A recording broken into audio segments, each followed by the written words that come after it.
Hello बच्चों, आज हम जो टॉपिक डिस्कस करने जा रहे हैं वो है हमारा वेस्पर थ्योरी। ठीक है, तो वेस्पर थ्योरी के बारे में छोटी छोटी बातें हम डिस्कस कर लेते हैं। जो हमें मेन आज डिस्कस करना है वो क्या डिस्कस करना है, शेप ऑफ मॉलिक्यूल्स। ठीक है, कि मॉलिक्यूल्स जो होते हैं वो किस तरीके से अरेंज होते हैं 3 डायमेंशन के अंदर, उसके पीछे लॉजिक क्या होते हैं, रूल्स क्या होते हैं, किस तरीके से आप एनालाइज कर सकते, किसी भी कंपाउंड को देख के आपको कैसे पता लगेगा कि इसकी ये पर्टिकुलर शेप। ठीक है, तो सबसे पहले वेस्पर थ्योरी होता क्या है। देखो, वेस्पर थ्योरी का जो फुल नेम है वो क्या है, valence shell electron pair repulsion theory. क्या है, valence shell electron pair repulsion theory.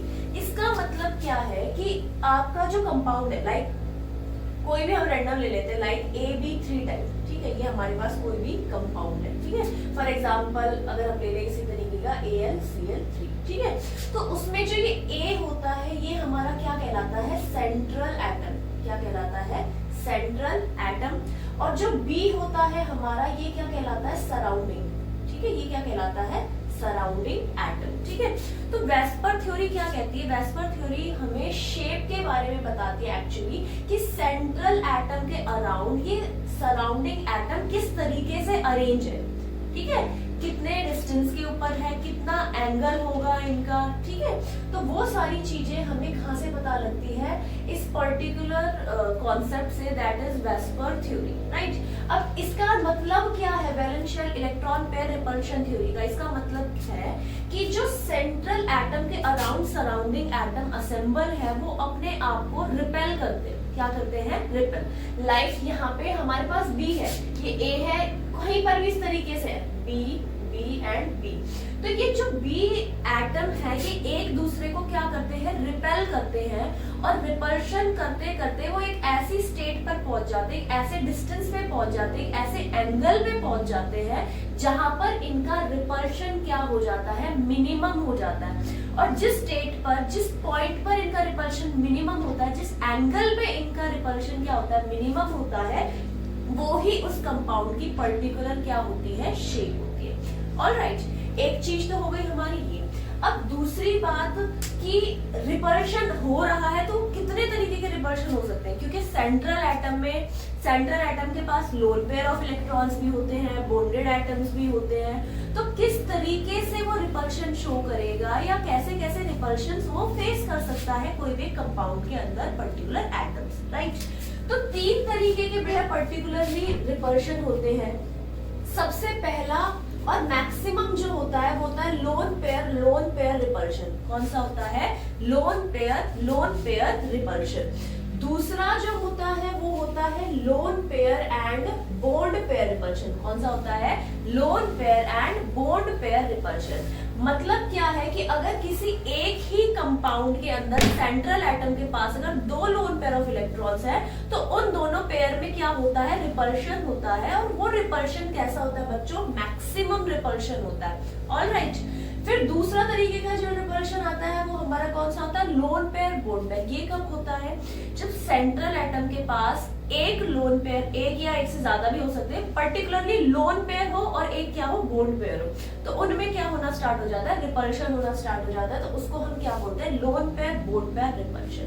तीसरा टाइप का जो रिपल्शन होता है वो हमारा होता है बॉन्ड पेयर रिपल्शन। ठीक है, जैसे इसके अंदर ये तीनों ही क्या है, बॉन्ड्स है, तो इनके बीच में जो रिपल्शन होगा वो क्या कहलाएगा, बॉन्ड पेयर रिपल्शन। ऑलराइट, तो इसको अगर हम अरेंज करें तो लोन पेयर रिपल्शन क्या होता है, मैक्सिमम। फिर कौन सा होता है, lone pair bond pair repulsion. और सबसे कम कौन सा होता है, bond pair and bond pair repulsion. Alright, तो ये चीजें हमें एक ध्यान में रखनी है।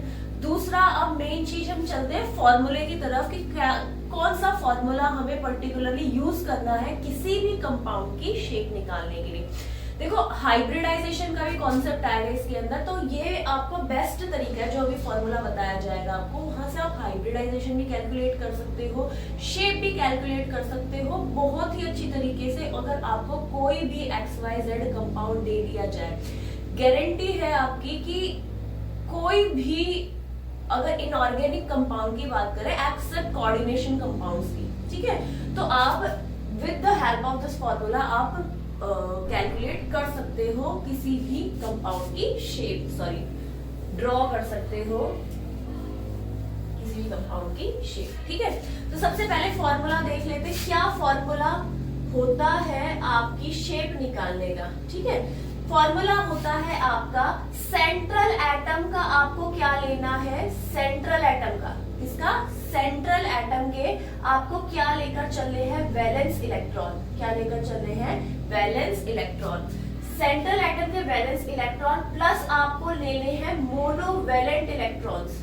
मोनोवैलेंट इलेक्ट्रॉन्स क्या लेने हैं, मोनोवैलेंट इलेक्ट्रॉन्स। मोनोवैलेंट का मतलब क्या होता है, जो सिंगली बॉन्डेड है। डबल बॉन्ड वाले आपको नहीं लेने हैं, आपको कौन से लेने हैं, जो सेंट्रल एटम के साथ सिंगली बॉन्डेड है, वो क्या होते हैं आपके मोनोवैलेंट एटम्स। ठीक है, और इलेक्ट्रॉन्स हमें उसके लेने हैं। प्लस अगर आपका कंपाउंड के ऊपर नेगेटिव चार्ज या पॉजिटिव चार्ज है तो आप कैसे करोगे, अगर कंपाउंड पे नेगेटिव चार्ज है तो आप क्या करोगे, ऐड करोगे।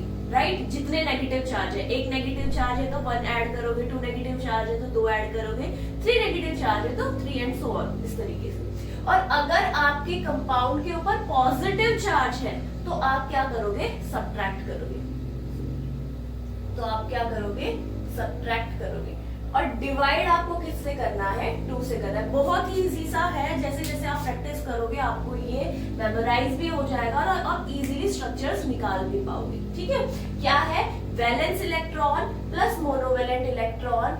इन केस अगर आपका एनायन है तो ऐड करोगे, और अगर केटायन है तो क्या करोगे, सब्ट्रैक्ट करोगे, डिवाइड बाय 2। ठीक है, जैसे अगर हम किसकी बात करते हैं, लेट सपोज AlCl3 हमने लिखा था, उसी का ही ले लेते हैं। एक AlCl3 ले लिया, एक हम ले लेते हैं CO2। ठीक है, AlCl3 में बताइए एल्यूमिनियम जो है, इसके जो वैलेंस इलेक्ट्रॉन, यहाँ पे सेंट्रल एटम कौन सा दिख रहा है आपको, एल्यूमिनियम दिख रहा है। राइट, तो एल्यूमिनियम के जो वैलेंस इलेक्ट्रॉन होते हैं वो कितने होते हैं, 3।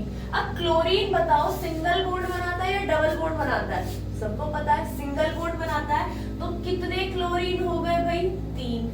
ठीक है, तो यानी कि 3 ही क्या हो गए, मोनोवैलेंट इलेक्ट्रॉन्स।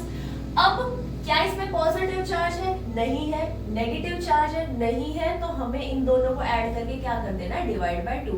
तो इसका जो आंसर आएगा वो आएगा 3। ठीक है, तो आगे का जो कॉन्सेप्ट है वो आगे बताएंगे, अभी तक का यही काम देखो।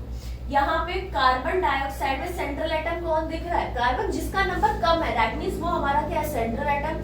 जिन एटम के नंबर ज्यादा है वो हमारे क्या होंगे, सराउंडिंग एटम कहलाएंगे। ऑलराइट, अगर इन केस आपको कंफ्यूजन हो तो कि कैसे पहचाना जाए यही सेंट्रल एटम है और यही सराउंडिंग एटम है, तो जिसका नंबर कम होगा वो हमारा सेंट्रल एटम, जो जिस एटम के नंबर ज्यादा होंगे कंपाउंड में वो हमारी क्या कहलाएंगे, सराउंडिंग एटम। ऑलराइट, तो सेंट्रल एटम कौन है हमारा, कार्बन।